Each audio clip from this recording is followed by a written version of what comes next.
última mesa de esta larga y, desde el punto de vista muy interesante sesión sobre Gramsci con dos amigos míos. Y por eso lo cuento. Yo empecé a militar en el Partido Comunista en 1993. Lo primero que hizo ese partido conmigo fue mandarme a una escuela de formación en la que me encontré a él con 16 años, pantalón corto, y unos años más tarde a José, también con 16, 17 años. Quiere decir que les conozco desde hace mucho tiempo y por eso puedo asegurar que estamos ante dos de las personas que están pensando mejor el marxismo de España hoy, y el aquí y el ahora. Y lo hacen no solo desde el campo teórico, un profesor de filosofía, otro profesor de ciencias políticas, sino que además lo hacen desde un compromiso militante y en el caso de José Sarrión desde una praxis institucional, que es una novedad en su vida y que yo creo que también ayuda, o sea, forman parte de cómo entender esa praxis también desde una institución que yo creo que además lo hace de una manera ejemplar. Y luego desde el enorme trabajo que él está haciendo como director de la Fundación de Investigaciones Marxistas, que a mí me parece que le convierte, sobre todo los últimos 3 o 4 años, en uno de los pequeños elementos absolutamente imprescindibles para que todavía siga existiendo en este país puntos de encuentro, de anclaje y de construcción colectiva en torno a ese método que es el marxismo. Los tres llevamos años pensando en cómo reivindicar a Gramsci desde el punto de vista marxista. Y esta jornada es un paso más de los que hemos empezado a dar y de los que seguiremos dando, estoy segura, desde la Fundación de Investigaciones Marxistas, desde la Fundación que yo dirijo, la FEC, y desde el pensamiento de personas como José. Le vamos a dar primero la palabra a ¿quién quiere empezar? Pues la vamos a dar a él, entonces. Y si me vais a disculpar, yo me voy a poner ahí porque me tengo que marchar en 20 minutos, que se servirá para luego para mover a la mesa, ¿vale? Así que Eddie, cuando quieras.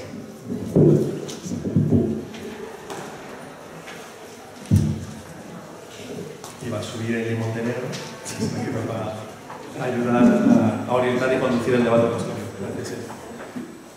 Hasta luego, más bien, buenas tardes.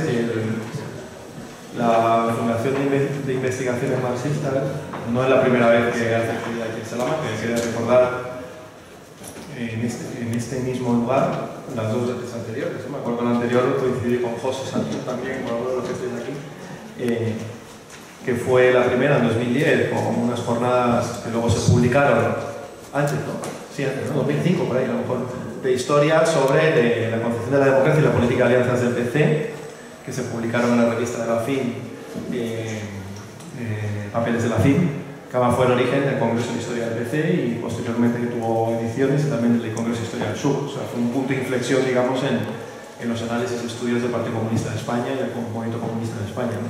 Y luego ya en 2011, en el 200 aniversario de la fundación, de la independencia de los países de América Latina, aquí celebramos también una jornada muy importante, porque fueron únicas en España. Fijaros, ¿no?, la importancia que tiene el paseo español, ¿no? Su hecho colonial, pues hubo prácticamente muy poca actividad y fue la de la FIN, en colaboración con la facultad, de lo poco que hubo a nivel académico sobre un evento tan importante como fueron las independencias en el siglo XIX de América Latina. Y bueno, pues volvemos aquí con Antonio Gramsci, ¿no? Pero bueno, en términos personales, dejadme unos segundos, bueno, tiene un punto de emoción también intervenir aquí. No fue la facultad de mi formación, yo estudié Derecho aquí, pero vamos, este era el sitio y en cierta forma lo sigue siendo, ¿no?, pues de tantas asambleas y de la organización estudiantil y bueno, la fundación del colectivo estudiantil alternativo y de tantas luchas en las cuales continuamos reivindicando, que quería hacer con esta intervención una reivindicación de la universidad pública y en general de la educación pública en un momento en el que está claramente agredida, ¿no? Estas movilizaciones últimas de la última huelga en marzo. En segundo lugar, quería agradecer también, normalmente este tipo de actividades tienen mucho trabajo y los que lo protagonizan no aparecen aquí. Y yo quería, sinceramente, romper una lanza, ¿no?, y agradecer a un grupo muy activo, a pesar del poco tiempo que tiene, que es el Grupo de Estudios Culturales Antonio Gramsci, ¿no? Gente muy joven, investigadores, investigadoras, gente de grado, de doctorado, de máster, que es muy importante en su actividad en Salamanca, como el año pasado la actividad que hicieron sobre feminismo y ahora con Antonio Gramsci de tipo de actividades. Y también un honor compartir espacio con Fedicaria y con gente de la que le he leído y que he aprendido tanto como Raimundo Cuesta, que está por ahí, ¿no? Un honor compartir con ustedes esta actividad. Gracias a Marga, decir que, en mi opinión, y voy a ser muy directo, muy claro, porque soy aquí como curro, ¿no?, como Paco Martínez, ¿no? Soy del sector marxista no cálido, o sea, soy más bien seco. Entonces, decir claramente una cuestión. Marga y José Sarrión son de los mejores dirigentes de la izquierda revolucionaria de este país, por su honestidad, pero fundamentalmente porque se lo creen, y porque van en serio y hasta el final, y en ese sentido no abundan. Así que un honor aparecer con ustedes aquí, ¿no? Bien, Antonio Gramsci. Decir que estas jornadas, bueno, llevo yo tiempo dándole vueltas, y fue precisamente que llegó a mis manos un libro que coordinó Juan Trías, que está por ahí, ¿no? En 1997, habló Ramón antes, Ramón Vargas, que también participó, que es de los mejores libros que se ha editado no superado en España sobre Antonio Gramsci. ¿Bien? Ese libro, que está descatalogado desde la FIN, lo hemos escaneado, está en PDF, y si acudís a las redes sociales o a nuestra página web o en la cuenta de Twitter, ¿no? @finmars, lo podéis encontrar y descargarlo, ¿no? Es muy importante como punto de partida lo que queremos hacer aquí. Aparte que luego hubo una conversación un 31 de diciembre pasado con José Sarrión antes de irnos a nuestras casas, que fue la idea de esta jornada en concreto, ¿de acuerdo? Pero bueno, ese libro os invito a descargarlo y a manejarlo. Es un libro excepcional y está muy difícil de encontrar. Segundo, claro, esta última mesa tiene que ver con el subtítulo de las jornadas. ¿Bien? Gramsci, ¿por qué Gramsci? En un marco de una coyuntura en torno al cambio social contemporáneo. Bien, habría que definir qué se entiende por cambio social. Esto es un término que remite a su concreción. Y yo voy a hablar desde una concepción de cambio social entendido como transformación social en un sentido anticapitalista. ¿Bien? Superador del capitalismo, anticapitalista, y insertar estas jornadas, estas reflexiones y este trabajo en lo que sería una propuesta del comunismo hoy. ¿Bien? En este sentido, decir que en España, aunque ha llegado tarde, en este curso es cuando se están generalizando una serie de actividades en el marco universitario donde se está trabajando este debate, ¿no? ¿Qué es el comunismo hoy? O cómo plantear una concepción, una práctica política comunista en el mundo de hoy. Hay que recordar que ya otros países tienen cierta tradición en este debate en el marco de la crisis. Estamos hablando de la crisis 2008-2010 hasta ahora en esta década. ¿Bien? Encuentros similares que hubo en 2009 en Berlín, creo, no, en París, luego en Berlín en 2010, pero el más famoso, porque se editó aquí en España en ACAL, es la idea de comunismo hoy, que fue Zizek, ¿no? Zizek, en la Universidad de Nueva York, que lanzó ese debate.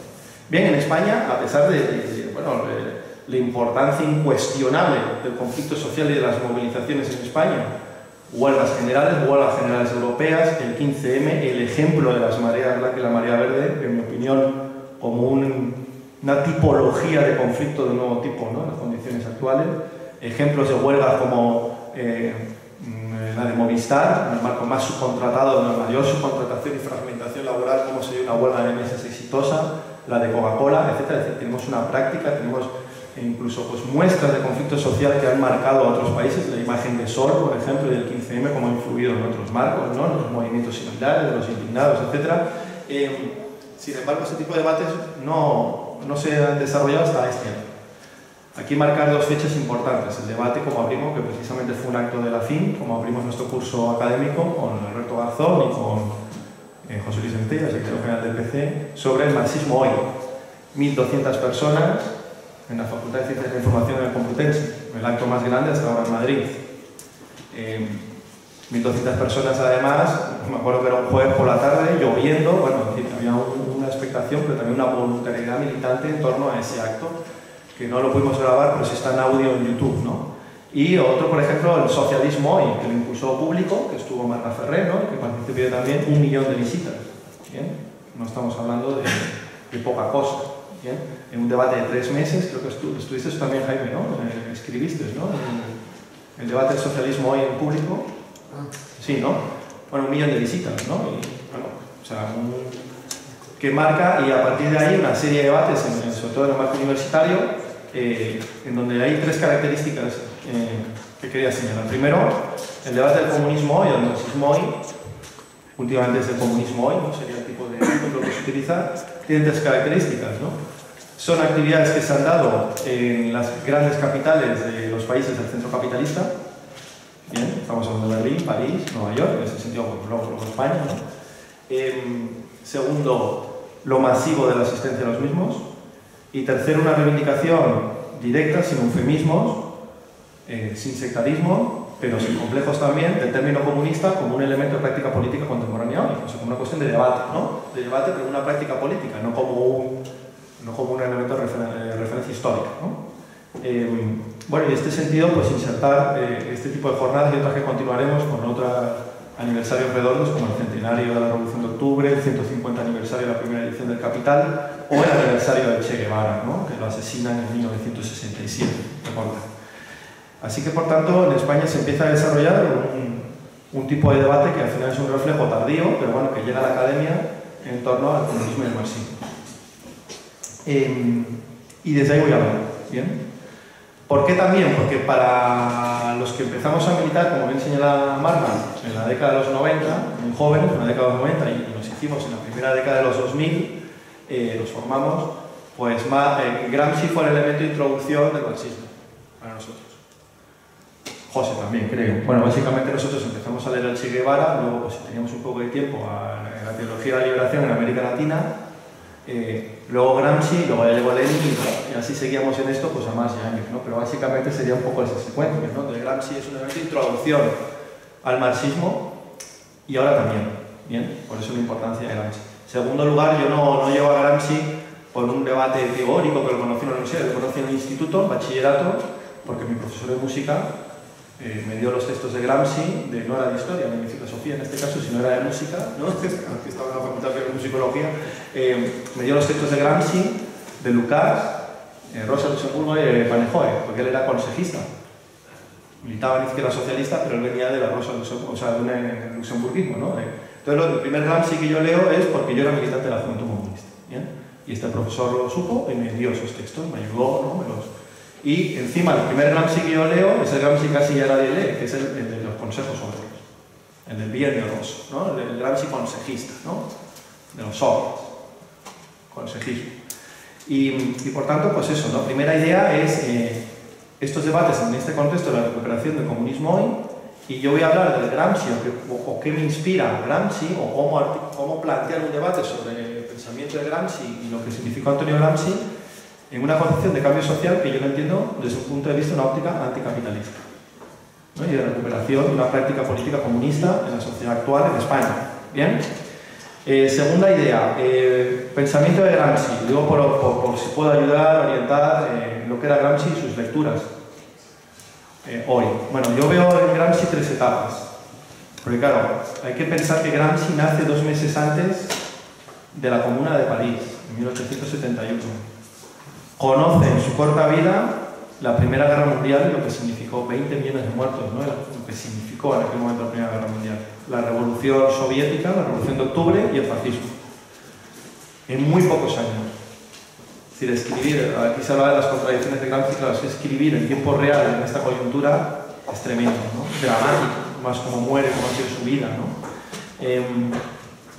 Efectivamente, personas que reflexionan y actúan, porque Gramsci pertenece a otra serie de dirigentes revolucionarios, de militantes, que no enfrentaban los debates teóricos desde un punto de vista de, frente a preguntas teóricas, respuestas teóricas, sino frente a problemas prácticos, cómo ofrecer respuestas desde la teoría. ¿Bien? Esto es muy importante en mi opinión. Y Gramsci podemos desde esta, al señalar esta circunstancia particular, ¿no?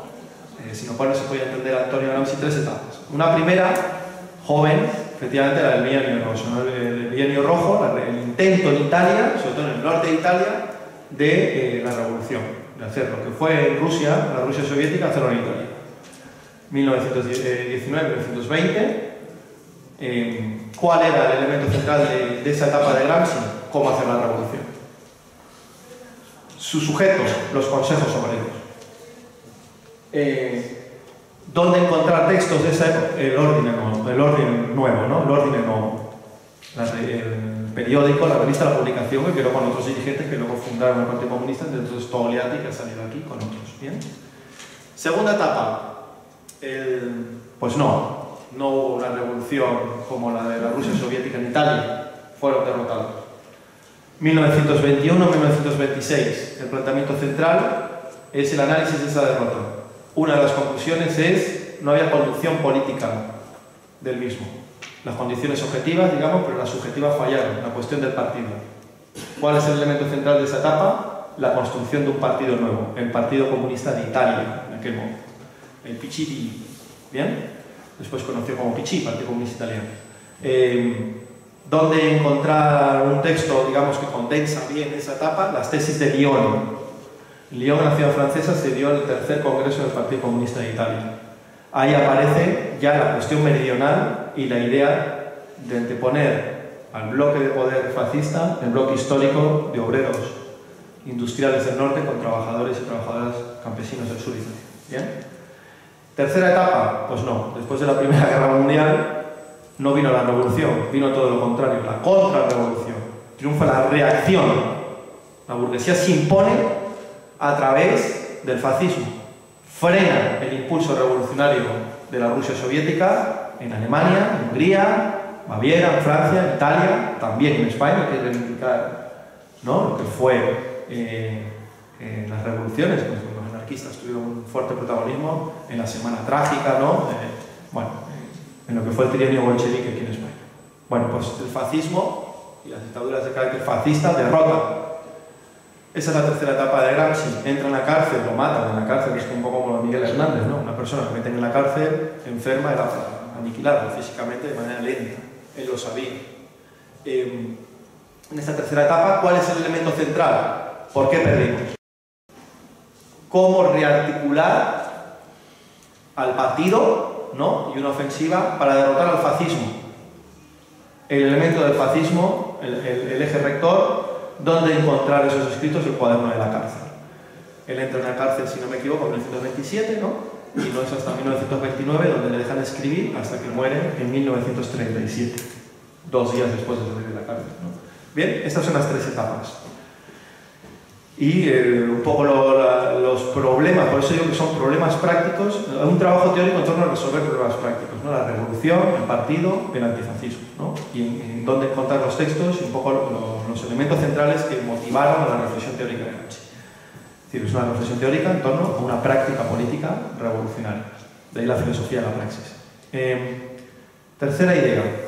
¿Qué es Gramsci? ¿Qué supone Gramsci dentro de la tradición revolucionaria de nuestros países? Bueno, Gramsci pertenece a una generación, Rosa Luxemburgo, Lenin, Trotsky, que, en mi opinión, supone ya la ruptura, supone la superación de la etapa de retroceso que vivía el movimiento obrero con la derrota de la Comuna de París de 1871.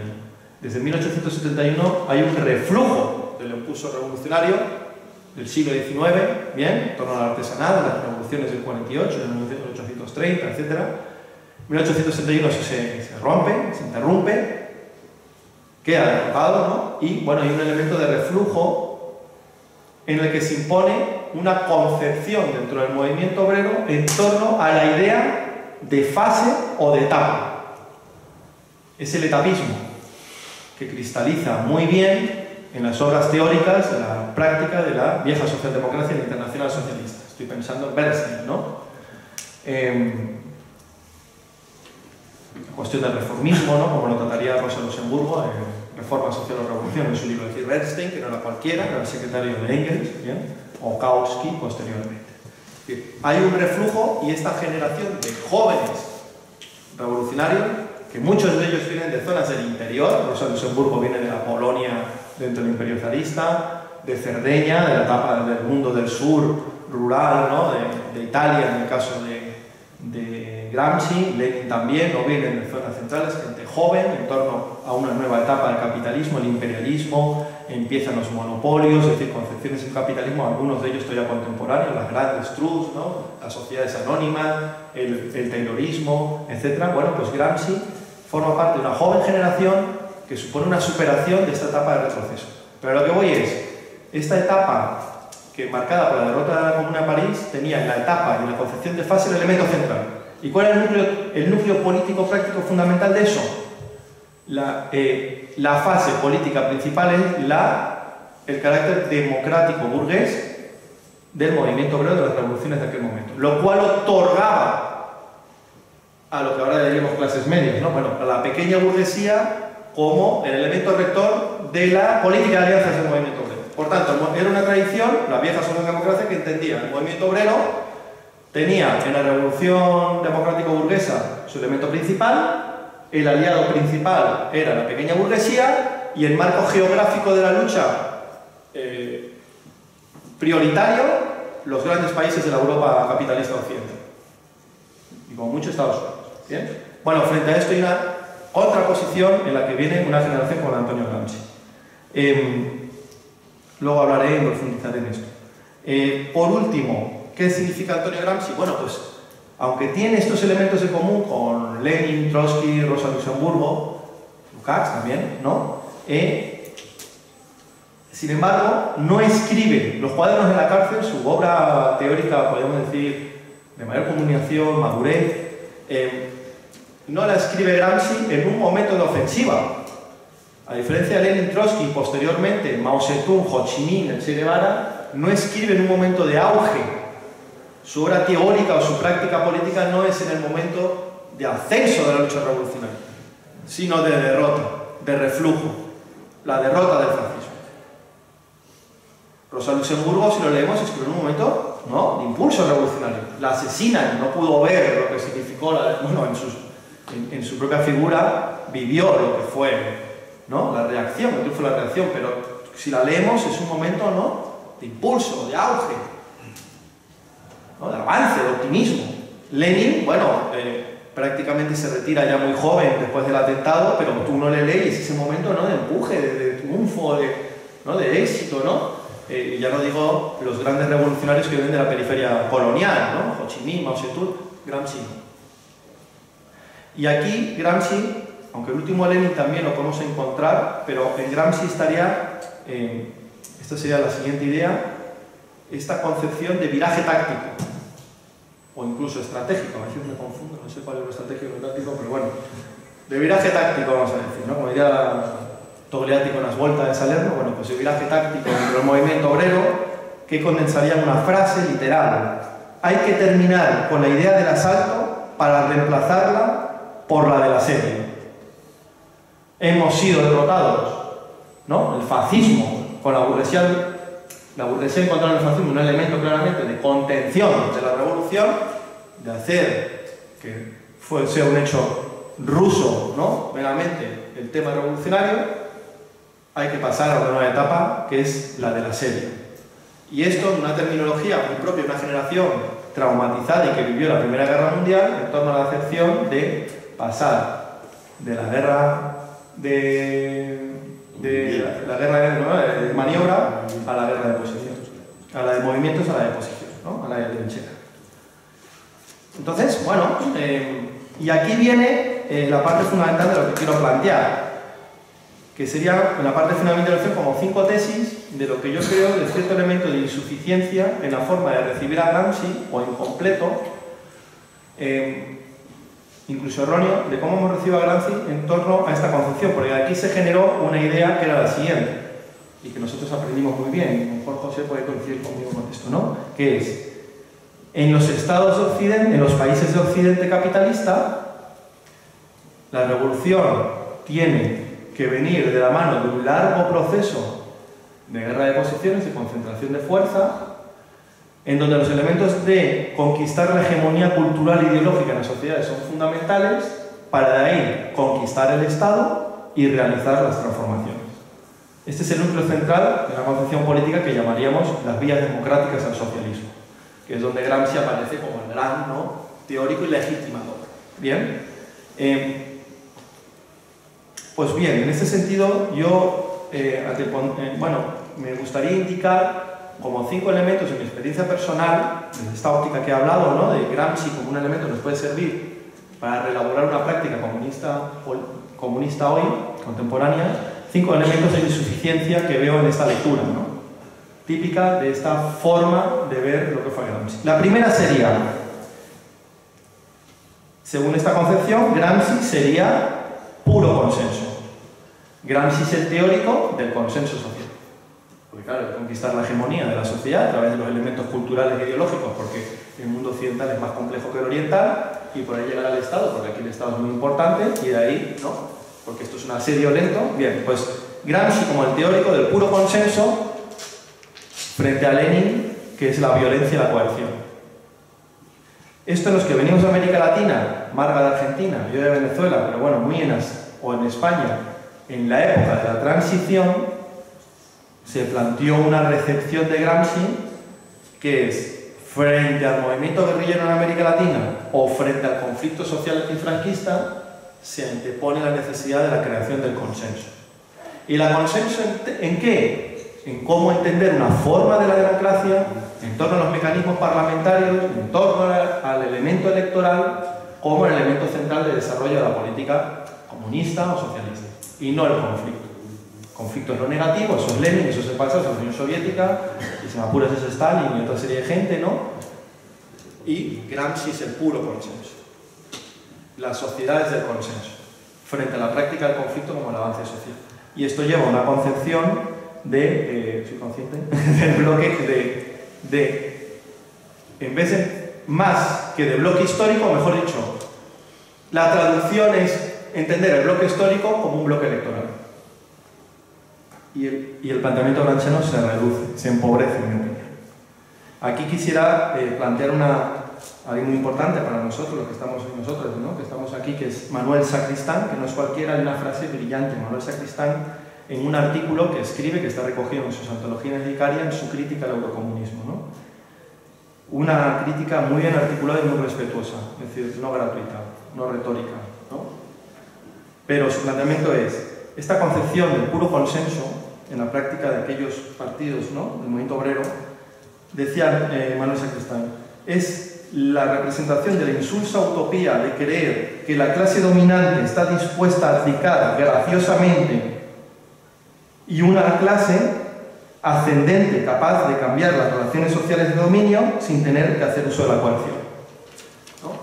Este planteamiento de comprender el consenso y reducir el consenso como el único elemento de acción y reducirlo a la cuestión electoral, ¿no?, y a los mecanismos derivados de él, pues es un elemento que nosotros nos tendríamos que superar. Parte de esto hay, pero no es lo único, y desprender para poder avanzar en una práctica comunista contemporánea, ¿no? Segunda tesis sería, ya las demás van de corrido, ¿qué es Marx? ¿Qué es Gramsci? El marxismo occidental.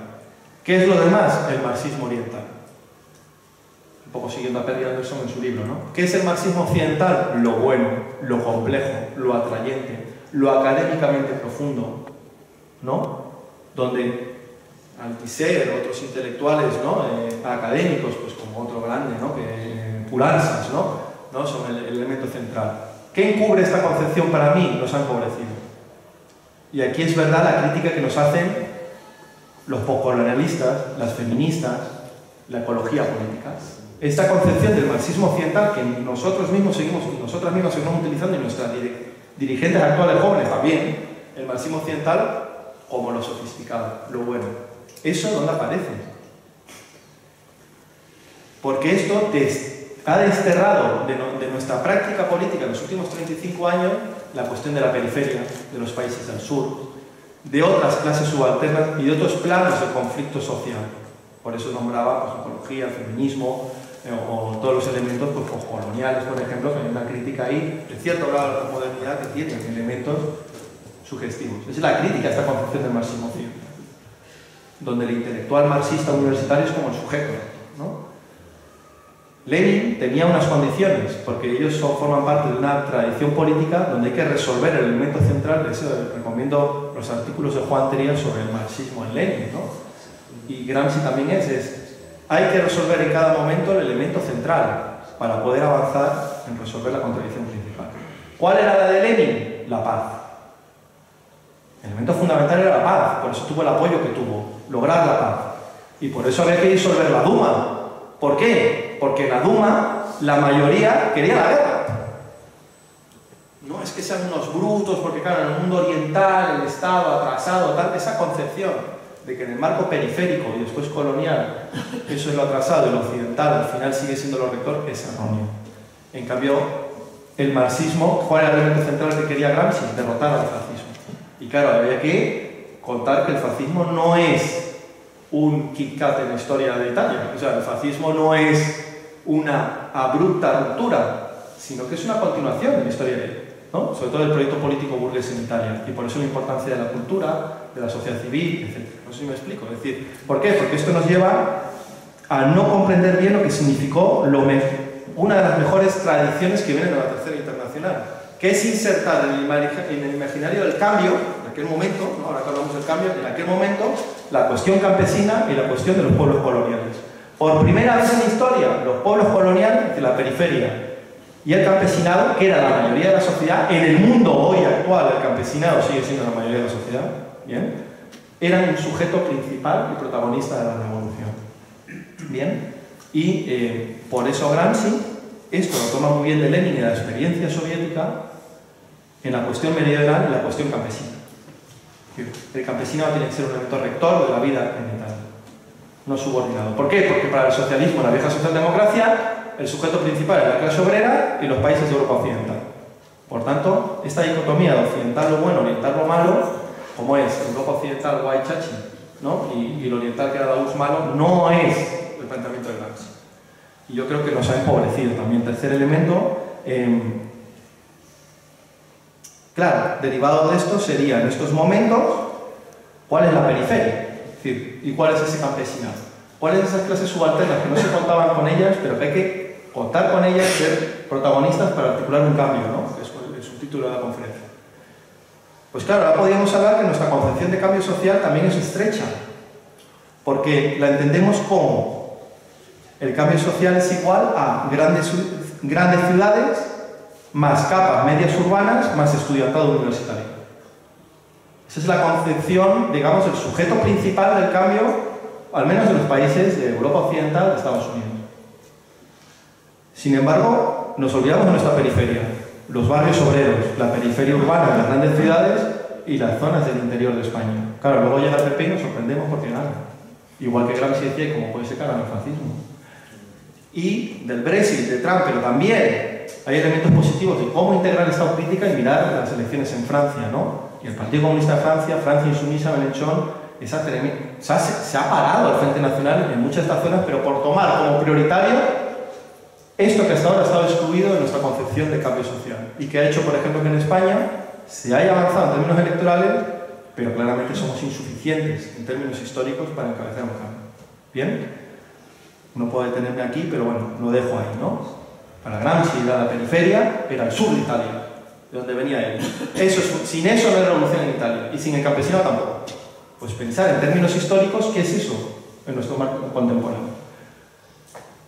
Cuarto, Gramsci como un valor universal. Da igual que estés en Finlandia, Francia, Venezuela, el Cono Sur, la Universidad de Buenos Aires o la Complutense de Madrid, donde estoy yo ahora, Gramsci es un valor universal.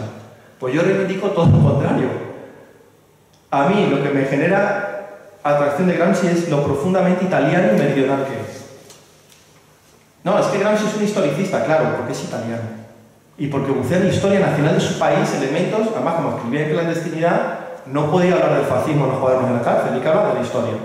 Del cesarismo, ¿no? El risorgimento, que es como se conoce el proceso de unidad en Italia, tardío, etc. ¿Bien? Maquiavelo, porque estaba pensando en el fascismo, pero como me lo está leyendo esto de aquí, y tengo censura, pongo lo otro. Pero el bucear en la historia de Italia, en las tradiciones revolucionarias del campesinado italiano, ¿no? Desde la etapa medieval hasta la que él conoció, en la conformación proletaria en torno al artesanado histórico de las ciudades medievales de Italia, es decir, la tradición italiana, a mí me atrae muchísimo en torno a por qué no pensamos en español o en nacional popular de nuestra realidad nacional española.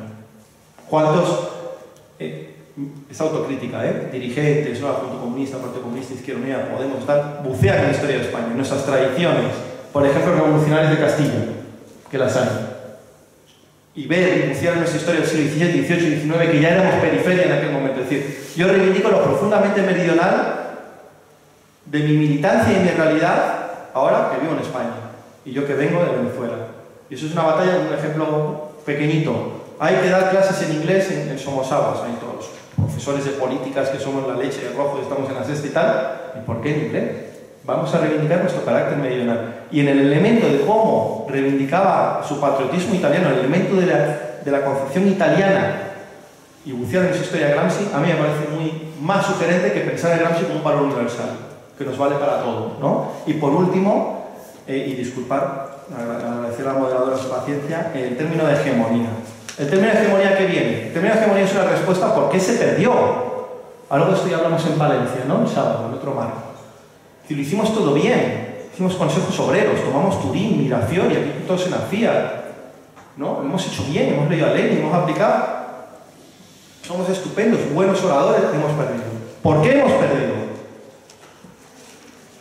Pues hemos perdido porque nos hemos quedado aislados, decía Gramsci.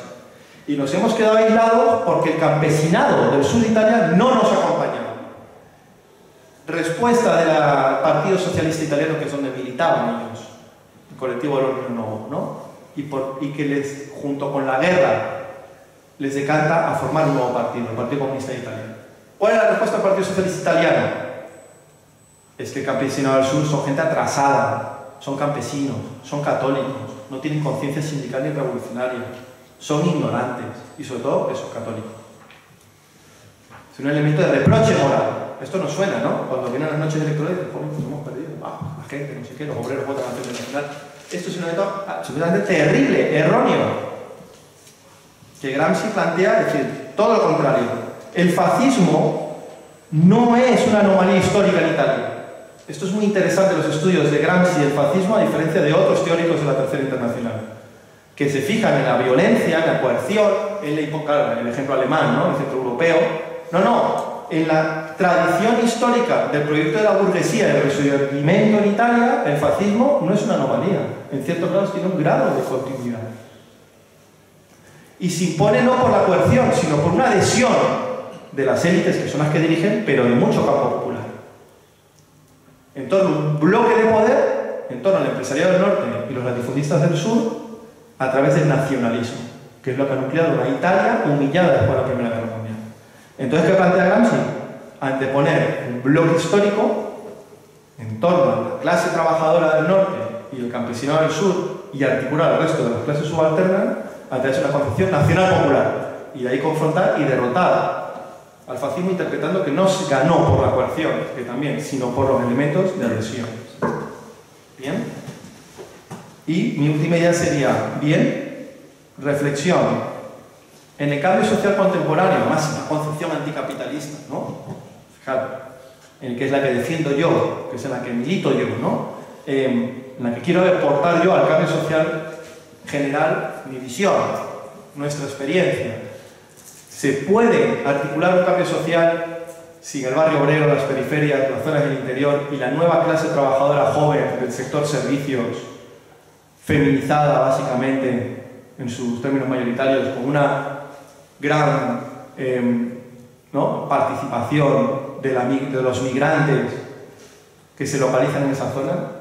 ¿Qué programa político, qué expresión político-cultural sitúa a este sujeto como el eje central? Ninguno en estos momentos en España. Y ahí tenemos la debilidad. Como en otros marcos, con otros sujetos, con otras expresiones ocurrieron en otros momentos. Ahí lanzo yo una reflexión en donde este bloque de poder, este bloque hegemónico, perdón, este bloque histórico, nuevo bloque histórico, no es un bloque electoral solo, ¿no? No es junto mis siglas con las tuyas, pero todos representamos al mismo sector. Ahí Lavapiés, Malasaña, todos metidos en el centro. No, es este nuevo asalariado urbano que surge esta década de crisis, que irrumpe, que es mayoritario, joven, básicamente femenino, del sector servicios, con migrantes, juventud, es básico, es fundamental, y tiene sus tradiciones también. Hay huelgas, hay expresiones que no las analizamos, pero están ahí conatos, ejemplos, muestras del futuro que puede venir, y en torno a estos nuevos marcos geográficos centrar toda nuestra acción, y ahí sí, en términos gramscianos, reconstruir un bloque histórico que triunfe en torno a la situación, a la tragedia que vive nuestro país, y que yo creo que es posible, ¿no? Muchísimas gracias, y simplemente acabar con una idea. Para mí, Antonio Gramsci, igual que Lenin y otros grandes de aquella época, yo reivindicar lo siguiente: es una tradición política que rompe con lo que abandonó el socialismo socialdemócrata en su momento, que es la reivindicación del hecho emancipador de la subjetividad. En ese sentido, reivindico yo a Antonio Gramsci, porque sí se puede. Muchísimas gracias y viva Antonio Gramsci.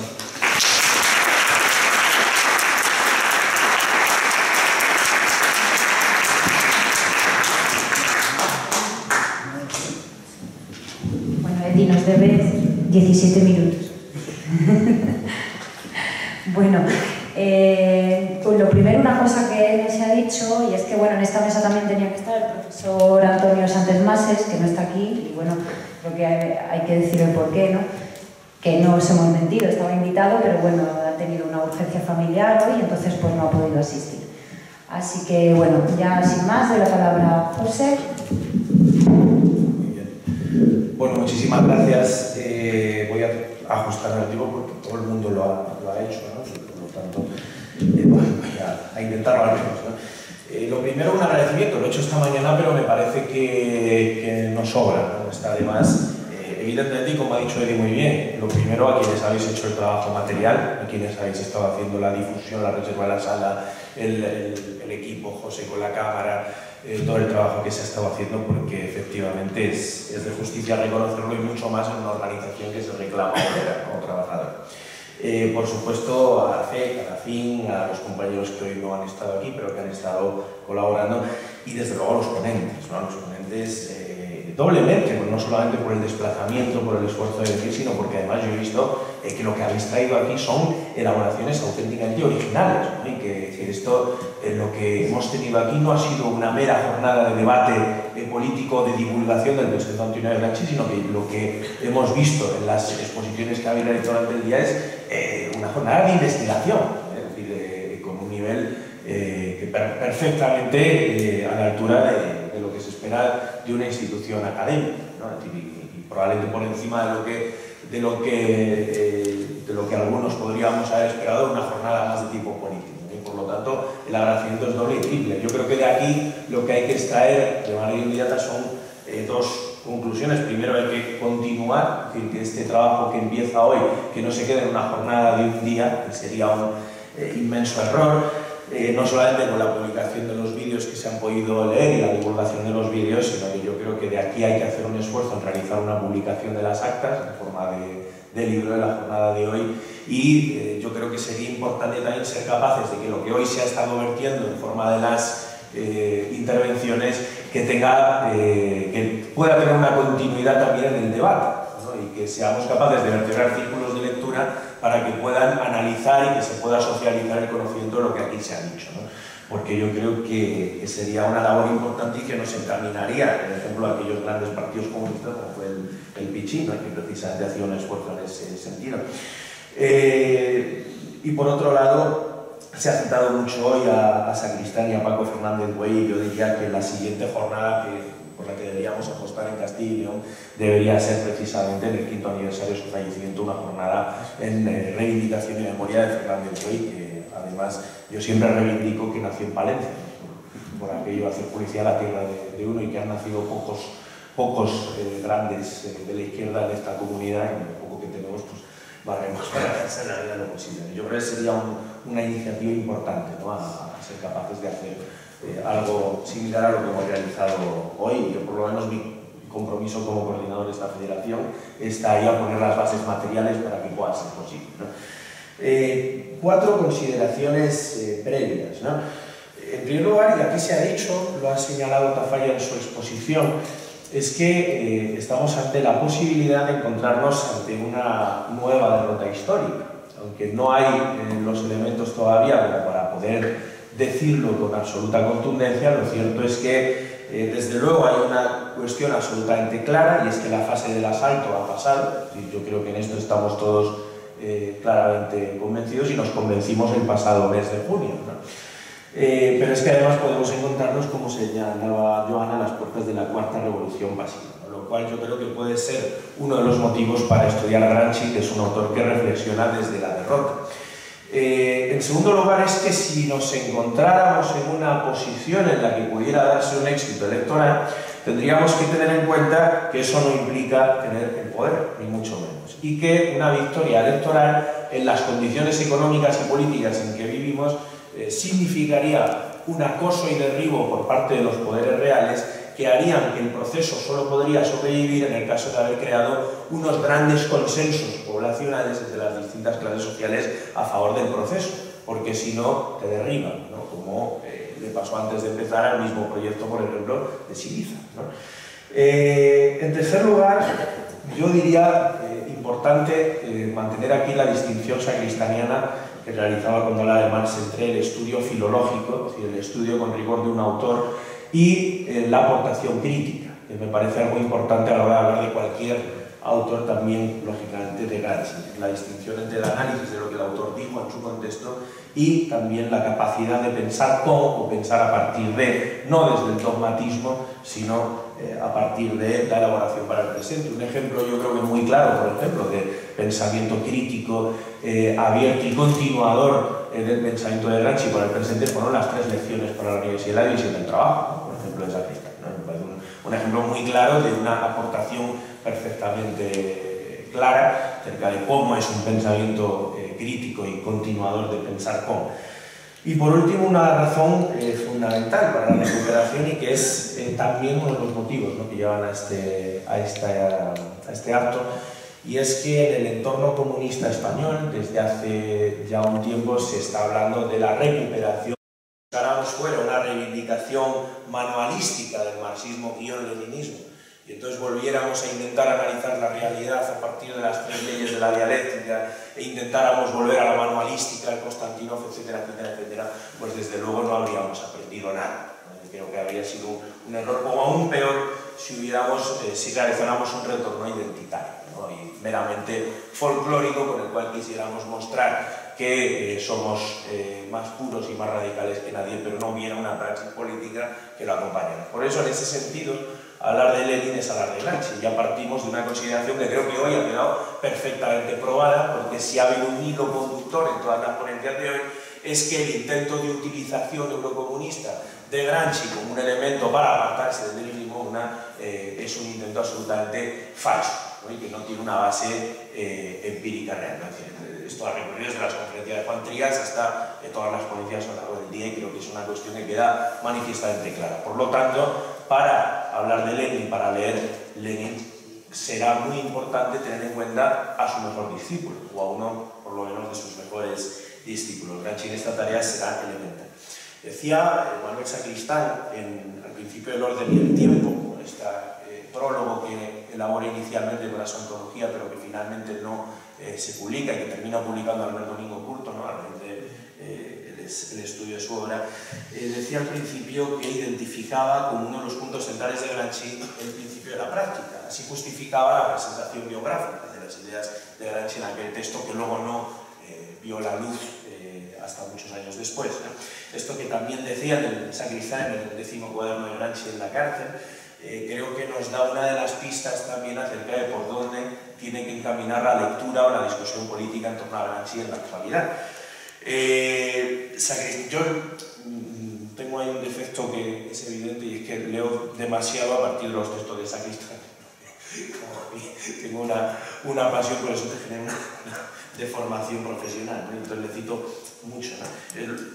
También la forma de excusar que uno no es especialista, por lo tanto se sube a hombros de gigantes para no equivocarse demasiado, ¿no? Sacristán destacaba que, en primer lugar, que Gramsci accede a un marxismo no desde el ámbito intelectual, ¿no?, sino desde el ámbito de la militancia, desde el ámbito obrero, ¿no?, su hermano Llenaro, etc., ¿no? Cuestión que, por cierto, es importante, ¿no?, entre la charla que hoy se hablaba de las similitudes con Lukács, aquí hay una diferencia evidente, ¿no? Y ahí, en ese aspecto, yo creo que este elemento recorre a Gramsci toda su vida y quizá explique por qué Gramsci tiene una actualidad recurrente cada cierto tiempo y Lukács no tanto, a pesar de que en algunos aspectos, como ese marxismo del método y la subjetividad, sí puedan tener unas coincidencias como se ha expuesto. Y es que Gramsci era un dirigente político y Lukács no. De hecho, Lukács, sus experiencias como político eran más bien fallidas, ¿no? Y en cambio Gramsci sí es, yo creo que un pensador con una inquietud política práctica muy evidente y muy clara, ¿no? Además, un autor en el que desde la juventud, ya tal y como explica Sacristán desde el principio, se encuentran algunos elementos que recorren su obra, ¿no? Por ejemplo, el principio de autonomía activa de la clase obrera, que se encuentra presente desde la juventud, desde el artículo por una neutralidad activa y operante, que habla precisamente de los ataques sobre Mussolini, y en los cuales además Gramsci es crítico no solamente contra Mussolini, sino también contra el modo en que tiene Angelo Tasca de despachar al que hasta ese momento era el director del periódico del Partido Socialista, y en el que aparece ya una lectura del principio de autonomía de la clase trabajadora. Se ha enunciado mucho a lo largo de la jornada de hoy, y creo que con mucho tino, la necesaria crítica de Gramsci al positivismo, ¿no? y a sus consecuencias socialdemócratas. Es decir, por un lado, porque en el tiempo de Gramsci evidentemente había aspectos de positivismo francamente ridículos, ¿no? Aquí están los ejemplos de Loria o de Alfredo Nicéforo, que pretendían medir cranealmente a los habitantes del sur de Italia para demostrar el origen biológico, eso transcultural, ¿no? o cuestiones de este tipo. No olvidemos que hay una base teórica para el fascismo, ¿no? Lógicamente. Pero no solamente porque en el ámbito del positivismo se dijeran tonterías, no solamente porque en algunos casos se dijeran tonterías, sino esencialmente porque hay una relación entre el planteamiento positivista y la ilusión gradualista socialdemócrata. Es decir, que la reacción, decía Sacristán, la reacción de Gramsci de origen idealista contra el positivismo, no solamente hay que encontrar un elemento de su formación cultural, perochiana, etc., sino que hay que ver también una rebelión contra el gradualismo imperante de la socialdemocracia dominante en su tiempo, el marxismo derivado de la Segunda Internacional, ¿no? Claro, aquí ya encontramos elementos que son muy claros y que yo creo que también nos interpelan de mucha manera ante nuestra realidad. Es decir, esa idea socialdemócrata de la Segunda Internacional, en la cual el esquema de lo que se trataba era, en cierto sentido, de esperar a que el desarrollo de las fuerzas productivas generara ese choque tendencial en el marco de relaciones de producción y esa fruta madura de la que hablábamos esta mañana fuera cayendo, parece evidente que este esquema a día de hoy es absolutamente impensable. Y me atrevo de nuevo a añadir una razón, es decir, que es la que aporta Sacristán en los años 70 con la emergencia del paradigma ecológico. Decíamos hoy que puede que el capitalismo tarde en caer tanto como cayó el feudalismo, pero es que puede que ni siquiera el planeta lo aguante. Es decir, que aunque el esquema de que el choque tendencial del desarrollo de las fuerzas productivas con el marco de relaciones de producción, aunque ese esquema fuera válido en lo teórico, lo más probable es que no tenga utilidad práctica para generar un modelo social justo, un modelo socialista, porque sencillamente en la base material no lo puede aguantar, ¿no? Ecológicamente. Por lo tanto, parece evidente que la necesidad de superar esa ilusión gradualista, parece evidente que no solo para mí, en mi opinión, es una necesidad actual, sino que además el estudio de Gramsci es precisamente uno de los elementos que nos pueden generar una cierta orientación.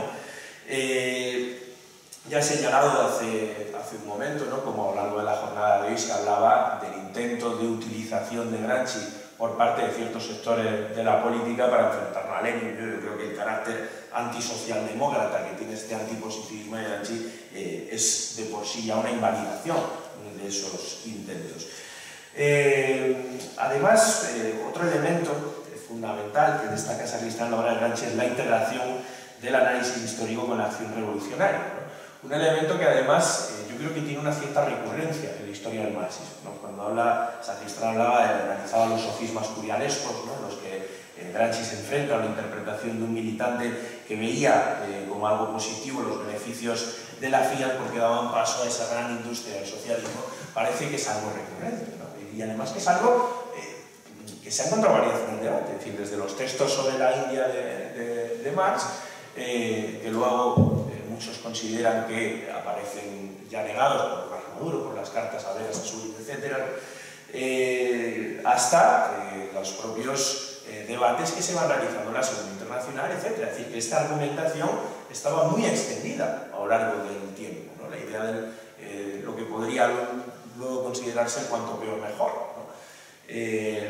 Lo cierto es que ahí Gramsci responde diciendo hay que poner el foco en la explotación que genera esa concentración de capital, no confiar en que esa explotación genere un progreso histórico inserto en la historia y esperar a su fruto, sino poner atención a la explotación que esto genera y tomar una posición de clase, ¿no? Lo cual significa que el análisis histórico aparece mezclado con la acción revolucionaria, ¿no?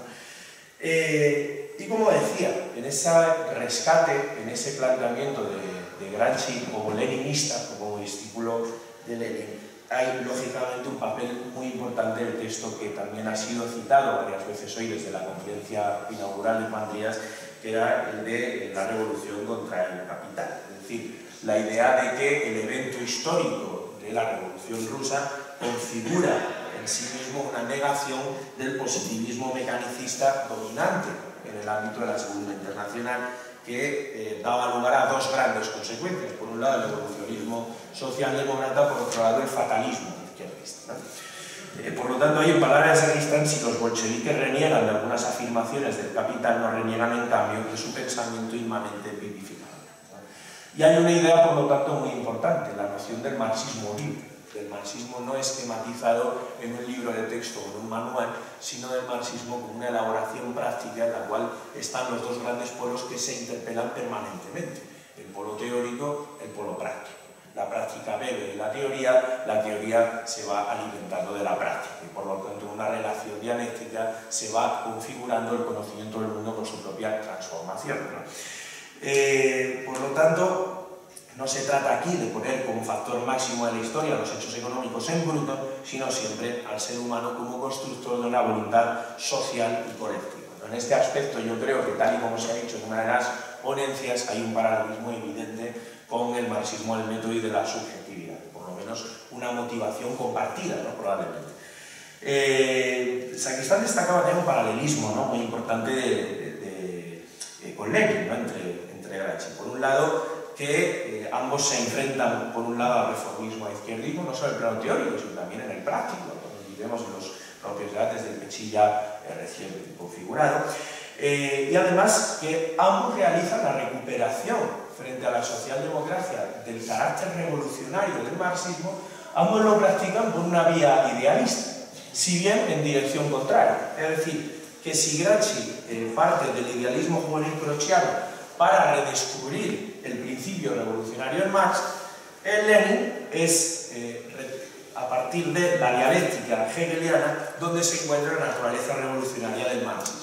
Pero hay un principio idealista en ambos, ¿no? que configura y que está haciendo, digamos, una intervención, digamos, en su pensamiento.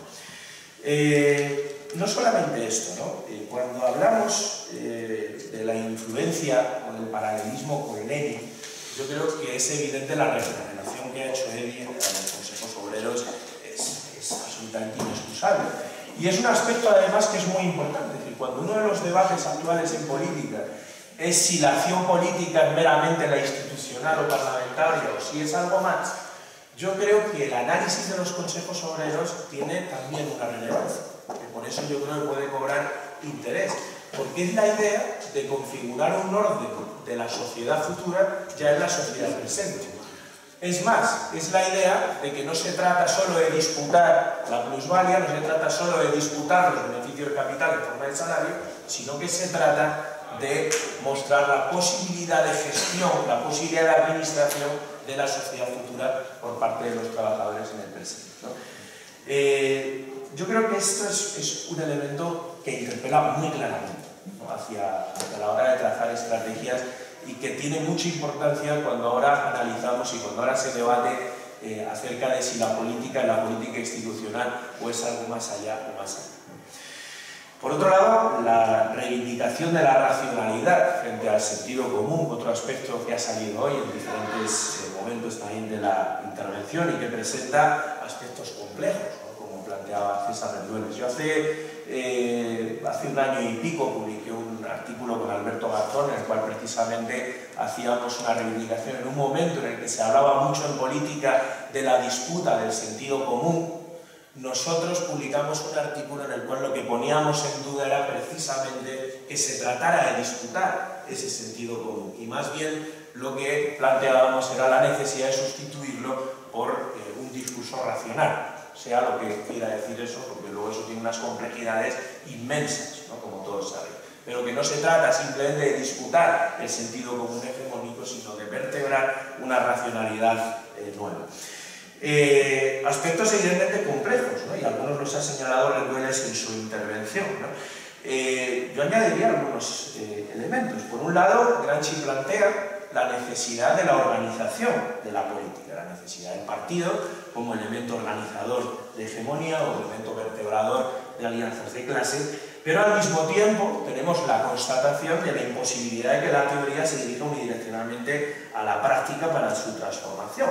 Como decíamos antes, y se ha dicho mucho ahora de la práctica tiene por un lado el componente de que la teoría bebe de la práctica y por otro lado la práctica alimenta la teoría, ¿no? Una noción que además yo veo que tiene un cierto emparentamiento con ese prólogo anti-Düring de Sacristán, que precisamente hablaba de la limitación del método analítico reductivo y decía que tenía que haber para tener el conocimiento de la totalidad compleja era necesario ir a algo más, ¿no? Que no bastaba con la ciencia, sino que era la acción práctica, etc. Yo creo que hay elementos muy interesantes y muy jugosos ahí, ¿no? Pero, como decía, si la teoría no puede explicar, por lo tanto, la práctica por sí sola y, por lo tanto, no puede transformar por sí mismo unidireccionalmente, sino que la teoría necesita de ver de la práctica, tampoco, por lo tanto, la organización política puede transformar unidireccionalmente la realidad, ¿no?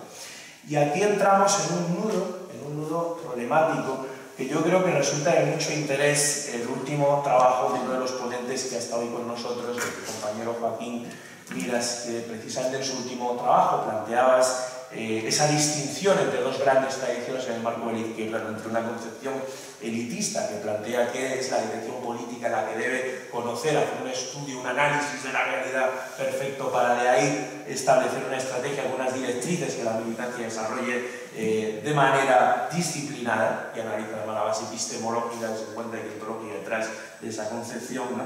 Lo cual nos lleva a la reducción institucionalista que decía al principio que queremos superar, la reducción institucionalista de la política, el control de los aparatos políticos administrativos del Estado con solución a nuestros problemas, etcétera, etcétera, etcétera, y frente a eso planteas la idea de la concepción política en la cual, además de analizar la administración del Estado, se habla también de la sociedad civil, ¿no? Una noción absolutamente gramsciana, ¿no? La idea de que el Estado también tiene esa ampliación hacia la sociedad civil, ¿no? Y que por lo tanto la estrategia que se deriva de ahí es que tiene que ser los propios explotados los que se configuren organizativa y políticamente para la emancipación. Evidentemente eso nos sitúa en unos nudos y en unas complejidades muy grandes, pero el debate no se puede obviar, pero el debate no podemos sencillamente cerrarlo en falso, ¿no? Por lo tanto, si nosotros lo que entendemos es que la política no se puede hacer a partir de un partido elitista y que al mismo tiempo el partido es necesario, yo creo que el estado de debate, el estado de discusión que necesitamos para practicar la política en nuestra fase tiene mucho que ver con las reflexiones de Gramsci, que citábamos hace un rato.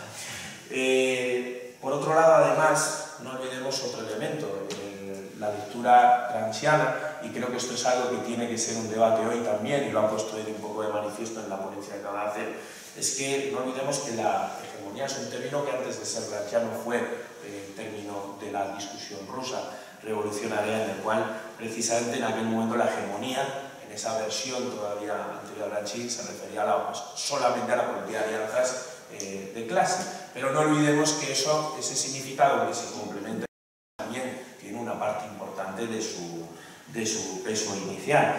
Es decir, la pregunta que tenemos que formularnos es si para la estrategia de la fase actual es qué clases sociales son las actores políticos en este momento y cuál estrategia, qué alianza de clases tenemos que formular para desarrollar nuestra acción política. Y ahí hay una pregunta anterior, y es importante. Al final, y creo que en el debate sobre Gramsci, o sobre los autores que leen a Gramsci hoy, hay un debate de fondo muy importante. Y ¿es la clase un mero constructo cultural? ¿O es algo más profundo? ¿O hay una emergencia anterior que se va construyendo? ¿Hay una explicación material previa a las concepciones políticas que se elaboran en clase o en conflicto? ¿O la política no es más que una construcción cultural que unos consensos? Bueno, yo creo que a la luz de las ponencias de hoy parece claro que la lectura gramsciana indica que hay algo, lógicamente, previo a la elaboración cultural o a la elaboración ideológica, que hay más bien un entrenudamiento entre una parte y la otra. Evidentemente, de la respuesta que demos a esta pregunta dependerá unas estrategias u otro tipo de estrategias. Es decir, si nuestra estrategia es considerar que la realidad política se configura únicamente a partir de consensos que no tienen una raigambre en ningún aspecto de explotación material, en ningún tipo de explotación de plusvalía, etc., pues lógicamente parecerá razonable inferir que la batalla sea la apropiación de conceptos hegemónicos en una sociedad. Por tanto, la batalla sea esencialmente discursiva. Si lo que planteamos es otra cosa, estaremos hablando de engendrar una racionalidad frente al sentido común dominante para vertebrar un consenso alternativo al del poder en torno a una determinada alianza de clase. Y entonces habrá muchas cosas que discutir y muchos elementos que debatir, ¿no? Seguramente, tomada esa decisión, uno de los aspectos principales sea el asumir que estamos en un ciclo largo y que, por lo tanto, la tarea, como en algún momento dijo también Gramsci, sea la de cierre estiércol, que es algo que a no todos nos gusta, ¿no? Asumir dicha tarea. Quizá en ese aspecto sea muy revelador el concepto que nos ha desgranado Tafalla en su intervención acerca del cambio molecular, ¿no? También la idea que Sacristán recoge en algunos escritos sobre la lucha capilar, ¿no? La idea de ir vertebrando una gran alianza que puede que no sea rápida, puede que no sea espectacular, pero finalmente parece que puede ser uno de los caminos que tendremos que recorrer, o el camino evidente a recorrer, en lugar de engañarnos y creernos que tenemos el asalto el año que viene a nuestra disposición. Muchas gracias.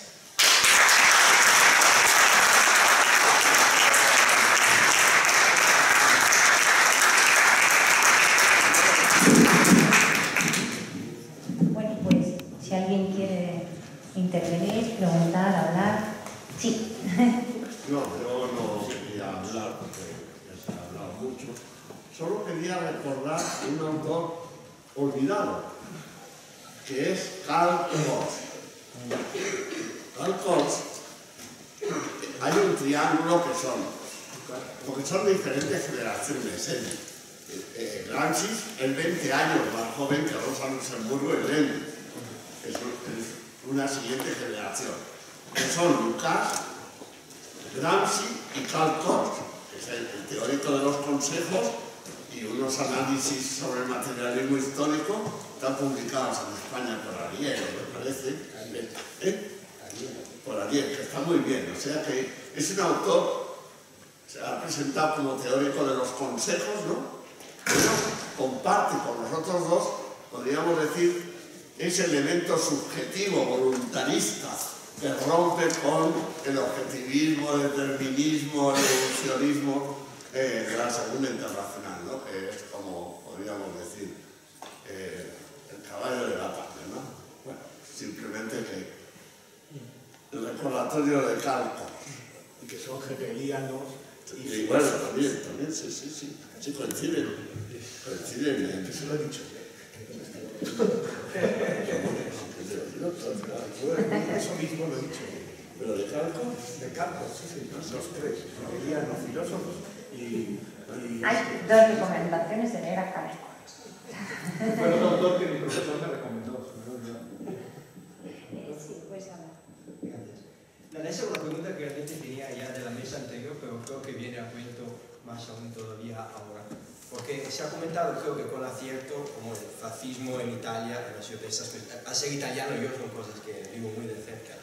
No ha sido una casualidad ni nada, sino... Y a raíz también de la pregunta que se hizo antes, la posible comparación entre el fascismo y las manifestaciones de extrema derecha de hoy en día, yo creo que es una comparación muy difícil porque a pesar de que la retórica, los tópicos sean muy similares, la narración de la realidad sea muy parecida a los discursos fascistas y nacionalsocialistas, la xenofobia y todo eso, pero realmente creo que hay una diferencia fundamental y es que, como bien se ha subrayado, es decir, cuando surgió el fascismo, la burguesía, entonces el capital, estaban del lado del fascismo precisamente porque veían en la posible revolución marxista, de inspiración marxista, el peligro principal. Entonces, yo realmente creo que si el fascismo pudo afirmarse en Italia y pudo superar momentos de crisis en sus albores, como por ejemplo el asesinato de Matteotti y todo eso, fue porque tuvo el respaldo de los grandes industriales, es decir, de Turín y Milán, las ciudades donde símbolos del capital italiano. Entonces, eso es totalmente contrario, creo que no está pasando hoy en día, porque si miramos, por ejemplo, ahora en la segunda fase de elecciones en Francia, entre Le Pen y Macron, que está claro quién está más a la derecha, pero también a mí me parece más claro quién de los dos está más del lado del capital. Es decir, ahora, hoy los pseudofascismos de hoy en día, realmente yo creo que, y ese es un grave peligro, creo yo, porque la población los percibe como los reales antagonistas del capital, realmente, y no muchos partidos de centro-izquierda, creo que eso es un grave peligro. Dicho esto, se comentó una cosa que parece obvia, pero para mí en la mesa anterior, y es decir que el proletariado no existe por sí mismo, es decir, existen las diferencias económicas, pero en la concienciación del proletariado, es decir, crear esta conciencia del proletariado, hay que hacerlo. Y creo que en Italia ya no es un error contemporáneo, sino un error que también se produjo en los años 60, en el 68, que podría haber sido una gran ocasión y un momento en el que se redescubrió a Gramsci y a todos a otros autores también, de que si concienciamos a las clases subalternas para que se conviertan en proletariado, según el lema de que vosotros obreros tenéis que buscar la misma felicidad que tienen las clases que dominan, las clases hegemónicas, tenéis que llegar a este lugar. Entonces es una concienciación equivocada y creo que es donde se ha equivocado la izquierda muchísimo en Italia a partir de los años 60, ahí, es decir, no ya romper y salir del esquema capitalista, sino simplemente una reivindicación de los derechos sociales y civiles, pero dentro del esquema capitalista, y decir, mirar que ellos tienen el dinero, ellos os están explotando y vosotros lo que tenéis que hacer es luchar para ser ahí. Y luego, ya para terminar con una pregunta, que creo que está muy bien dicho también, el tema de buscar las periferias. ¿Dónde están hoy las periferias? ¿Dónde buscar ese nuevo posible proletariado también, ¿no?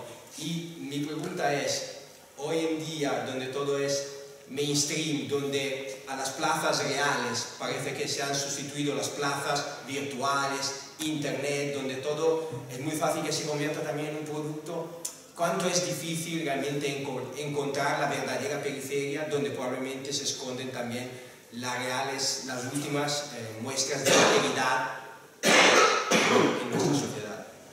Eso.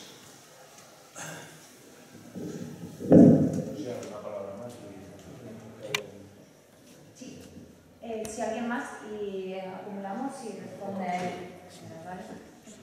Yo quiero hablar y hacer un poquito de abogado del diablo, un poco de autocrítica o de crítica también a las ponencias que se han desarrollado a lo largo del Congreso, también al hilo de lo que habéis comentado, de lo que ha comentado el compañero, que es quizá que he echado un poco en falta la problemática que representa en sí en la actualidad el concepto de clase social, por ejemplo, la emergencia de nuevos sujetos de lucha, todas estas cuestiones que están poniendo un poco en contraposición al marxismo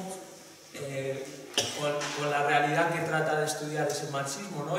Y que es quizá de lo que deberíamos haber hablado hoy un poco más aquí, más que ceñirnos a en qué se parecen Marx a Lenin, en qué se parece Lenin a Gramsci, ¿no? En qué se diferencian y qué es lo que hace que esas nuevas aportaciones hayan hecho que se mantenga la tradición marxista o que se haya mantenido el marxismo y que hoy podamos hacer un congreso en torno a estas figuras y pensar precisamente cómo puede ser un marxismo para ese siglo XXI. No sé si se entiende lo que estoy diciendo porque después de 8 horas aquí también es difícil.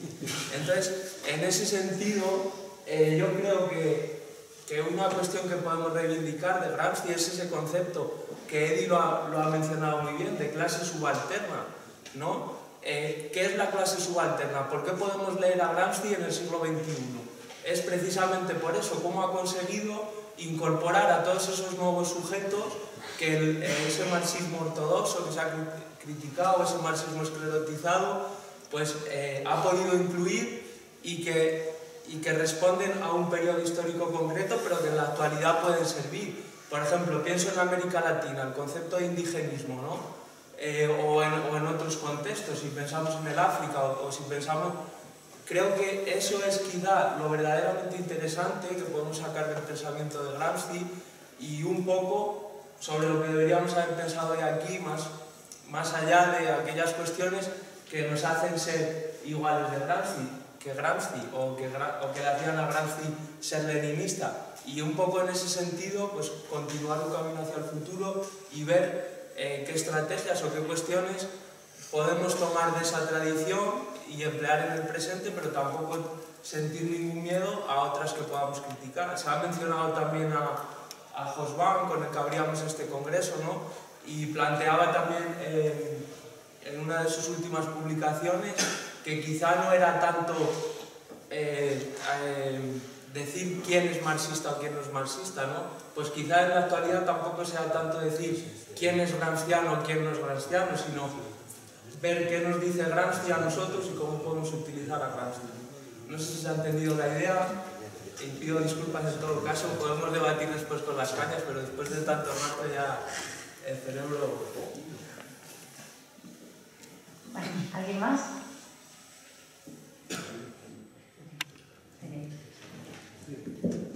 Bueno, por comentar alguna cosa, además que...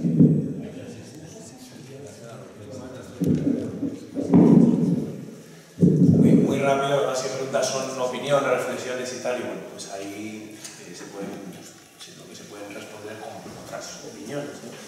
Es decir, lo primero es que yo no tengo muy claro que el fascismo fuera solamente una reacción a los movimientos revolucionarios, en parte sí, pero el fascismo también es, y de manera muy importante, una recomposición del sistema en un momento de crisis.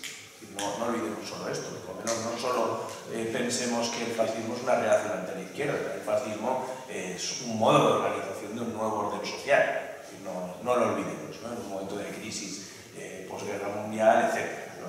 Por lo tanto, bueno, yo creo que hay mucha tela ahí que cortar, ¿no? El debate sobre el fascismo, lógicamente, requiere muchísimo más tiempo y mucho más reflexión, ¿no? Yo veo que hay condiciones que no se repiten por ningún lado y otras, pues claramente, ¿no? Es decir, lógicamente el control fronterizo, por ejemplo, en la Europa actual lo va a traer el liberalismo, ¿no? Como fascismo. Es decir, ya lo de hacer una función de policía política de frontera, de militarizar y de tener a miles y miles de personas muriendo cada semana en el Mediterráneo, es una cuestión que ya está sucediendo a fecha de hoy, ¿no? Y bueno, y hay elementos que sí que veo que tienen cierta similitud y ciertos que no, ¿no? Yo en materia de lo que señala sobre la clase, ¿no? Que es al final uno de los problemas centrales, ¿no? Y que tiene que ver con lo que nos planteaba Gustavo, yo estoy completamente de acuerdo. Es decir, no se trata de buscar esencias, ni de buscar trajes, ni ponerse medallas, ni logotipos, ni nada parecido, ¿no? Solo faltaría. Yo creo que la cuestión es que es evidente que la clase se configura cuando toma conciencia de sí misma, pero esto ya lo plantea Marx, ¿no? Es decir, no es una cuestión novedosa, ¿no? Y más bien yo creo que a la hora de hablar sobre estas cosas es en el debate actual, y digo tal y como ha venido Gramsci, porque Gramsci lo rescata, no olvidemos, se rescata de la mano de la Clau en los últimos años, ¿no? Y entra en el debate político de esa mano, y por eso yo creo que también es importante situar el debate en esos elementos, ¿no? Es si la configuración de la clase tiene una raíz material o es puramente discursiva, ¿no? Es decir, yo entiendo que mientras siga existiendo explotación, existe explotación material. Otra cosa es que luego haya conciencia o no de organización, de elementos comunes, de elaboración política, etcétera, etcétera, etcétera, ¿no? ¿Dónde veo el problema en la fase actual? O uno de los muchísimos millones de trillones de problemas que tenemos en la izquierda hoy. Pues, en primer lugar, que no hemos sido capaces de superar lo que era nuestra configuración política en torno a la clase obrera industrial. Quiero decir, que a la forma que ha adoptado la clase trabajadora en el siglo XXI no hemos sido capaces de crear instrumentos de organización. Y eso es sota caballo rey. Es decir, uno coge aquí en Castilla y León, que ahora me la conozco bastante bien, bueno, la recorro más o menos, ¿dónde hay izquierda? Pues donde está Fasa Renault, en León, donde había minería, que ya ni queda, pero donde quedan los restos aquellos, en el polígono industrial de Burgos, Miranda, un poquitín en Palencia, venta de baños, para de contar. Y para de contar. En Ávila es Nissan, en Segovia, ¿no? ¿Ya no hay clase hora? Bueno, claro que la hay. Terciarizada, precarizada, es decir, yo creo que lo que hemos vivido también es que el sistema dio una respuesta brillante, probablemente no buscada, probablemente buscando simplemente un aumento de la tasa de beneficio, terminó dando respuesta a un problema político, que era el problema de la organización de la clase trabajadora. Y en la precarización, la división y la atomización de la clase trabajadora, mucho más sencilla además en un contexto de terciarización del sector servicios, pues lo que ha provocado es que lo que antes surgía de una manera bastante sencilla, no me atrevo a decir natural, pero la verdad es que de una manera casi causa-efecto en algunos casos, pues ya no se produce y que no somos capaces de encontrar las formas de dirigirnos a ese sector de los trabajadores, ¿no? ¿Dónde habría que estar hoy el eco? Pues ya se ha comentado aquí, probablemente en lo que es la clase ascendente en nuestro país, que es el trabajador asalariado urbano del sector servicios, y que es seguramente uno de los grandes problemas que tenemos, ¿no? A la hora de diseñar una estrategia, es la dificultad de crear elementos organizativos en torno a ese aspecto. ¿Qué más problemas hay por aplicar, digamos, a problemas actuales, ¿no? Como pide Gustavo acertadamente? Pues que cuando hablamos de las clases subalternas, ¿no? Cuando decimos que el modo en que la clase dominante es también dirigente, y lo es porque hay una clase que convence, que crea consenso en las demás clases de que es también la clase dirigente, esto hay que llevarlo al terreno, ¿no? Él comparaba así graciosamente, o sea, con humor, ¿no? La comparación entre la tierra meridional y Castilla, ¿no? El tema del campo, ¿no? Bueno, pues cuidado, porque a lo mejor por ahí se puede encontrar, ¿no? Es decir, yo uno de los aspectos más claros que he encontrado, ahora vamos a ir a la nómina, uno de los aspectos más claros que he visto de subalternidad es, por ejemplo, el que uno encuentra aquí en el campo. ¿Por qué? Porque el pequeño ganadero o el pequeño agricultor ve como alguien que conoce mucho mejor sus problemas y que, por lo tanto, comparte mucho más su mentalidad en el gran ganadero y en el gran latifundista que a nosotros. Y eso se ha visto clarísimamente hace 2 días, cuando la Unión Europea modifica la Directiva Hábitat, por ejemplo, para tocar la catalogación del lobo ibérico al sur del Duero, en Castilla. ¿Y cómo reaccionamos nosotros? Como tenemos que reaccionar por otro lado, que diciendo que eso es una aberración, porque es verdad que lo es, porque eso es una especie que está en peligro de extinción, ¿verdad? Y llevamos toda la razón cuando lo decimos. ¿Pero qué ocurre? Que no nos damos cuenta de que cuando la Unión Europea y el Partido Popular hacen eso, pues la Unión Europea hace eso porque se lo pide el gobierno de España, cuando están realizando eso, lo que están buscando es una solución barata de solucionarle una serie de problemas al sector ganadero en ciertas partes del país, Castilla, Cantabria, Asturias, parte de Galicia, etc. Es decir, lo que ellos están configurando es una alianza de clase. ¿Cuál sería la propuesta alternativa? Estoy por desarrollando un poco como tú señalabas, ¿no? La búsqueda de, pues, ¿cuál podría ser una configuración alternativa? El crear modelos que hagan compatible la explotación ganadera con la presencia del lobo a través de mecanismos de control que permitan la pervivencia de los dos elementos, a través de la explotación del turismo del lobo como forma de potenciar las zonas despobladas donde habita el ganadero, a través de etcétera, etcétera, etcétera. Pero eso es enormemente complejo de explicar, para eso necesitas una organización muy amplia, necesitas mucho tiempo de discurso, necesitas medios para transmitir y además necesitas una cosa muy importante, hablar con ellos. Eso es muy importante, porque la teoría no es unidireccional, como decíamos hace un rato, ¿no? Es decir, va en 2 direcciones, ¿no? Eso es una cosa que yo creo que es uno de los aspectos, y pido perdón porque creo que me he ido mucho de ganchi, pero creo que no tanto, ¿no? Creo que luego ahí hay aspectos que yo creo que tienen mucho interés, ¿no? Soy un agrogranchiano. Sí, lo primero pedir disculpas al auditorio y a la moderadora porque lo que se me había planteado era como Antonio Sánchez Mases no podía venir, era un poco esa parte del tiempo de disculpas por eso. No, en serio, o sea, es verdad que hablo mucho y tal, pero bueno, que nadie se lo tiene muy claro, que soy eurocéntrico. No, pero bueno, que pedí disculpas, no, al contrario. Disculpa de los a los presentes. Disculpa. Fascismo, lo primero, el planteamiento que ha hecho José es correcto y de verdad que me ayuda porque estaba yo, como se dice en mi país, con recompomio a mi decir, lo he dicho de otra manera. El fascismo es una reorganización del capitalismo en el marco del imperialismo, pero es que hay un nuevo sujeto rector que es el capitalismo financiero. ¿Bien? Claro. Lo que pasa es que, igual que nosotros, hay que, digamos, en el lenguaje clásico, resolver contradicciones para avanzar, también el capitalismo. Entonces, una contradicción que tenía que resolver era aniquilar la revolución. Claro, efectivamente.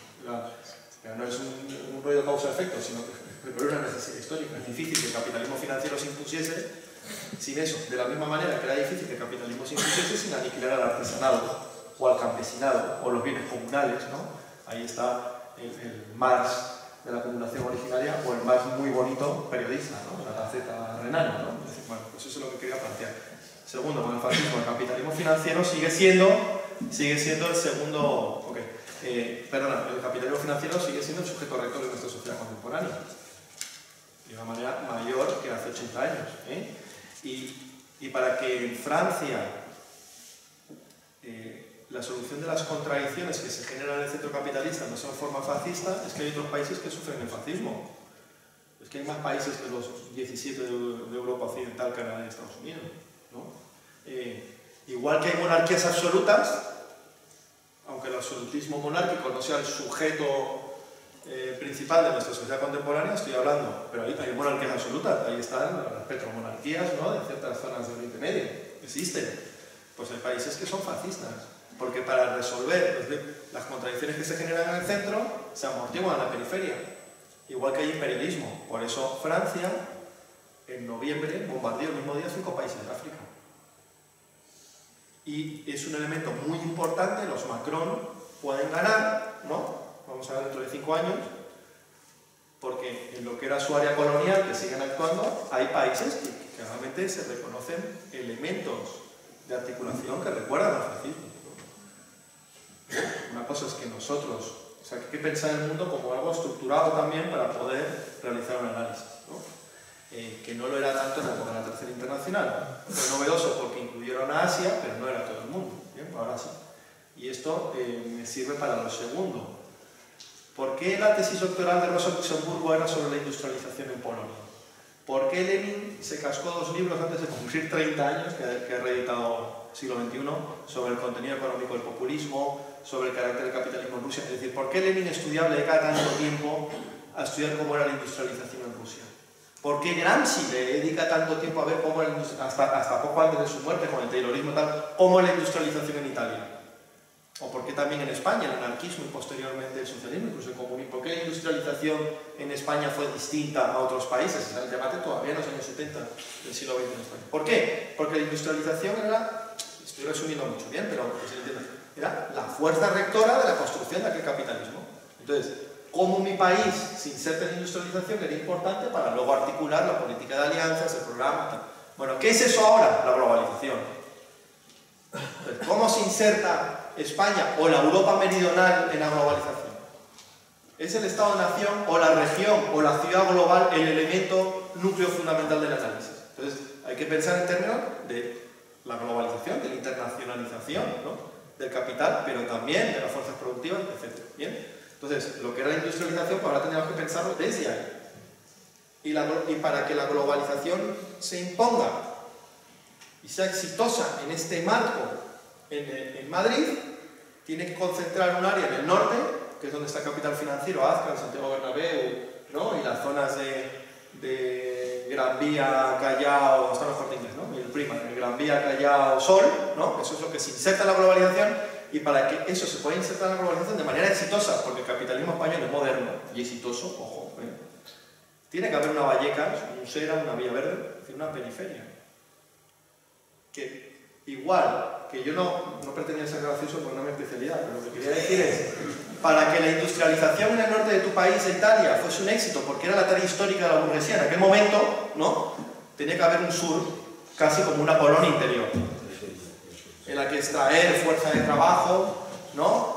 Materias primas, agricultura, como Galicia aquí, como otras zonas, o como Castilla. Es decir, bueno, para la industrialización del norte. Bueno, pues para la globalización lo que era periférico antes se profundiza, por eso la ruptura política en Italia empieza a ver, miren el mapa electoral en Francia, en España es evidente, entre, ¿no?, el corredor mediterráneo y el resto, pero también surge irrumpe una periferia que ya existía antes, pero que cobra un valor político ahora prioritario, que son las periferias urbanas, lo que eran los barrios obreros, entonces en España, para que esta globalización del Mediterráneo, del turismo, del agroexportador, del plástico y del norte de Madrid, o del cogollito peatonalizado de Salamanca, que es lo poquito que se inserta la globalización en Salamanca o en Valladolid o tal, tiene que haber esos barrios y tiene que haber ese interior. Eso es lo meridional, digamos, ¿no?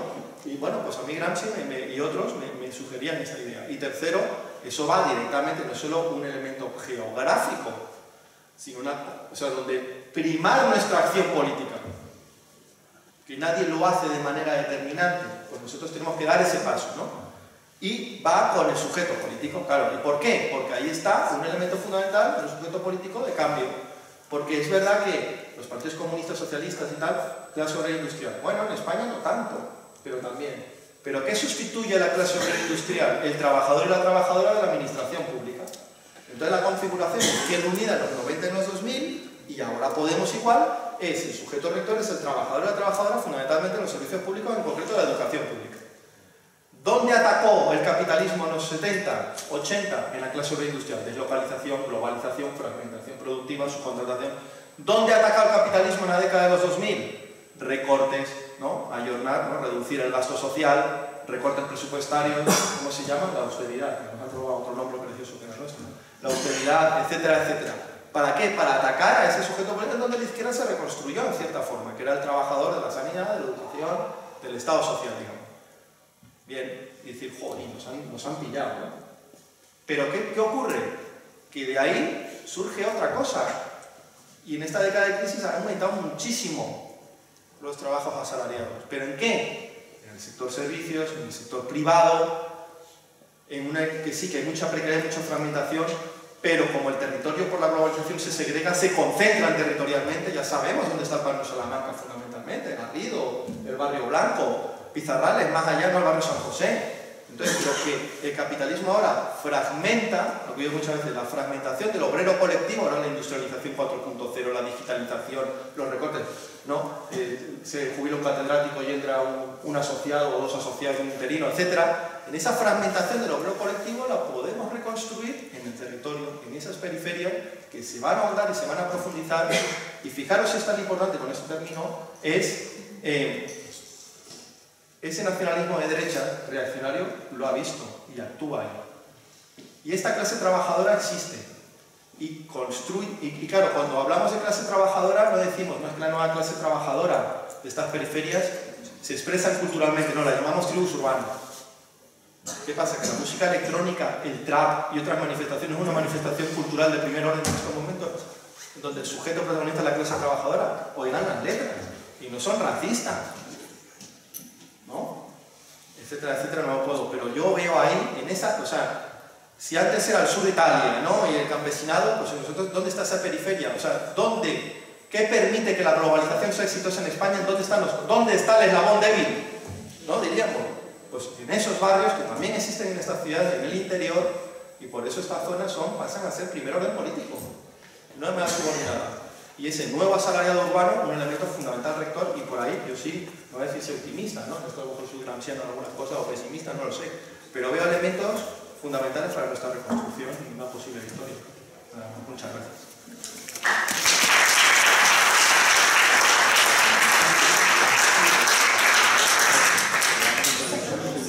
Anuncio una cosita que nos llega, la quinta mesa.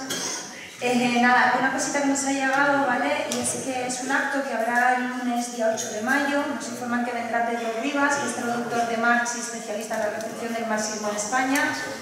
Lunes 8 de mayo en la Facultad de Filosofía, edificio FES, sala de grados a las 7 de la tarde. Hablará de su propia trayectoria filosófica y personal, ¿vale?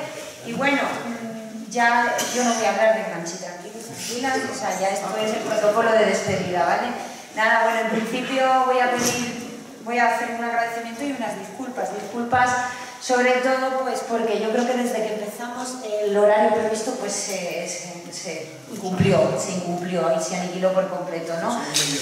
Disculpa más aún cuando, bueno, empezábamos a las 4:30 de la tarde y bueno, hemos empezado a más de las 5 de la tarde, así que a las personas que habéis venido a esa hora y habéis esperado pacientemente, gracias y disculpad. Y en agradecimiento, pues bueno, como no, pues a las personas y organizaciones que han hecho posible esta jornada, a las personas ponentes, muchísimas gracias porque os habéis desplazado hasta aquí sin nada a cambio, no que veáis que se lleva nada. Muchísimas gracias, yo creo además que lo habéis hecho con mucho cariño y eso se ha demostrado y se ha visto en la profesionalidad y el nivel, ¿no?, de las ponencias que hoy ha habido aquí. Y, como no, pues a las personas que habéis asistido y eso, ya habéis tenido la paciencia de aguantar que los horarios parece ser que no es lo nuestro. La izquierda de los horarios no nos llevamos nada bien, ¿no?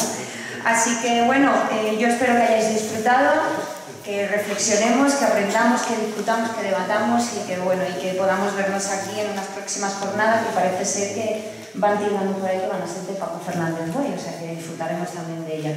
Bueno, muchas gracias.